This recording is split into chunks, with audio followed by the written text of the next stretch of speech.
Hey everyone, GM Rex here, and this is a very late Tuesday Reviews Day, but I'm still going to count it as Tuesday Reviews Day, because it's almost Thursday. So today I'm going to review the Shinsuke Nakamura defining moments and Elite 46 Rusev. Let's just get right down to it. The last video I tried filming of this, I rambled, so I have to do it again. Okay, here's Elite Rusev. He's got, kind of a basic head scan. Very hairy chest. He's got his tattoos right there and right there. He's got the logos right there, and then the side of his trunks looks like an Italian pizza restaurant, like the windows and stuff. Because it's black shorts with the red, white, and green. I added these knee pads from a basic Brock Lesnar. He's got the boots there, the short shooter boots, as good old JR would say. That's a terrible JR impersonation, I apologize. He's got a kind of a man bun going on here. If you're wondering why his torso is so loose, is because I boiled him. Because he had a leg issue here, where if I move the right leg and then try to put it down, so I have to push it up to put it back into place. It did not fix the problem, and it made the figure incredibly loose. I did it to the Elite 20 Cody Rhodes as well, and that actually fixed its leg problem. He's got this SG jacket, as the packaging said, and it's the same color scheme. Pretty cool jacket. I think I'm going to swap the head and the boots with my Elite 34 Rusev. My review of this is yellow light. Slow down before buying it. If you see it in the store, don't exactly go gung-ho trying to grab it. I made that mistake, and I ended up getting a factory error. Thanks, Mattel. I would definitely wait for a more recent Rusev. I mean, maybe the new one will come with the face mask that he wears now, because he broke his nose, and handsome Rusev is, wait for a handsome Rusev figure. Especially now that his attire has updated entirely differently from this. I would definitely invest in a later Rusev. But if you want it for the sceneries, because you can make a diorama now if you collect all of the elites in the set, I would definitely get it for that, if you're collecting that. And if you're just a big fan of Rusev in general, maybe you like this era of Rusev, like this kind of attire on him. I would definitely get him if you're into him like that.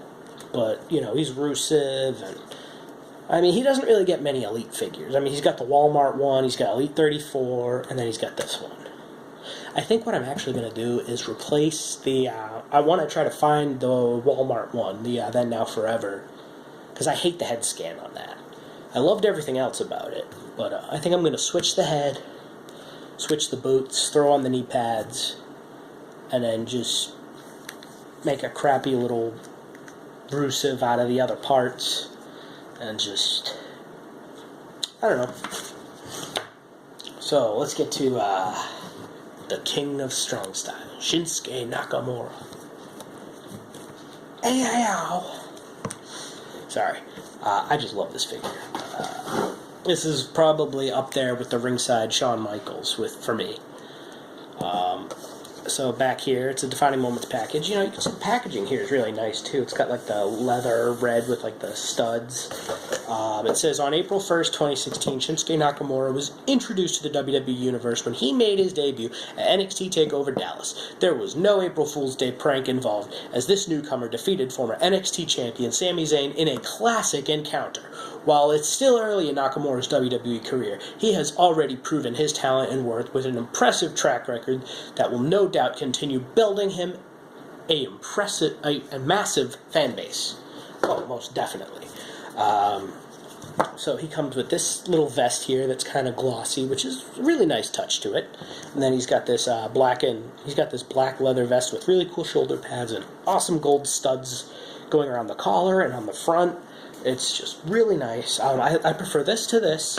He's got this little bandana here that's on his left arm. Can come off.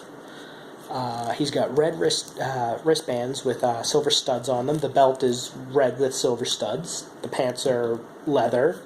And I think this is the first time these pants this mold was ever made. He's got red kick pads and red boots. his head scan, he's got kind of a devious kind of head scan saying, I may look kind of awkward, but I have no problem kneeing you in the face and breaking your orbital bone. Which he kind of did to Austin Aries. So, and he's even got the mouth guard in there too, if you can get a good look at it. And, you know, half of the head is shaved. Well, actually, both sides are shaved, but you can't see it on this side because his hair swoops down like that. It goes from side to side. That's how Nakamura is. I absolutely love this figure. And actually, this torso is the first time this torso has ever been used. They made this torso specifically for this figure. And maybe somewhere down the road, more figures will have this torso. I think it's a great torso. It's kind of reminiscent of Wade Barrett, but a little less ripped. I don't know how to describe it. I'm not a torso guy. I'm kind of a head scan guy, but I do know what kind of style of torso, if you got a custom you want to make of somebody, and what kind of parts, you know, but, like, this is a great torso, though. I mean, I'm sure they'll keep using it, because it's kind of more of a realistic looking torso compared to some of the early ones, you know, like Elite 3 John Cena, you know, stuff like that. They still use that torso too, like they did for Psycho Sid and the Lex Lugers. You know, it's a nice torso, but it's a little fictional, if you ask me. You know, Triple H they still use it for too. As for this figure, I 110% give it the green light. Absolutely go out and grab it. You know, some people complain that it's too tall, but Nakamura is actually a pretty tall guy. A lot of people don't really realize that. They think he's one of the smaller guys because he's got such a, like, indie internet fan base. But he's actually, I think he's about, like, 6'5". Maybe 6'4", 6'5", somewhere around there. Maybe 6'3" at the shortest. I mean, he's kind of a taller guy. You know, normally Japanese talent's a little shorter. So I think that's what people anticipate. But, I mean, he kind of towered over Sami Zayn. And I think Sami Zayn's, like, 6 feet. Or he's like 5'10". He's between like 5'10" to 6 feet. So Nakamura was he was pretty tall. He kind of slouches a little bit, you know, because he's swag-skay, as some people have labeled him. He's the king of swag, as well as strong style. But definitely green light. You definitely want to get this figure. I know right now there's an issue with the figure in terms of trying to find it. I actually pre-ordered it the day it went in stock. Like, I pre-ordered it that morning, and then, like, 2 hours later, I got a notification saying that it's in stock now. And then they shipped it, I think, like, a day after that. Something like that. But, yeah. I was lucky to get the figure when I did. I had a little trouble with AJ Styles, but Nakamura, I took care of that one on time. So... yeah, so, you know, you got a yellow light and you got a green light. I almost gave him the red light just because his attire is all red. Which red was going to be stop what you're doing and get this figure. It was going to be a special red light. Which would be the first of its kind. But no, I totally recommend buying this figure. If you can find it, grab it. I think Amazon's doing pre-orders, so you guys might want to get on that. Alright, so I'm going to wrap this video up. So like this video, ask questions, comment, subscribe to my channel, and I'll see y'all later.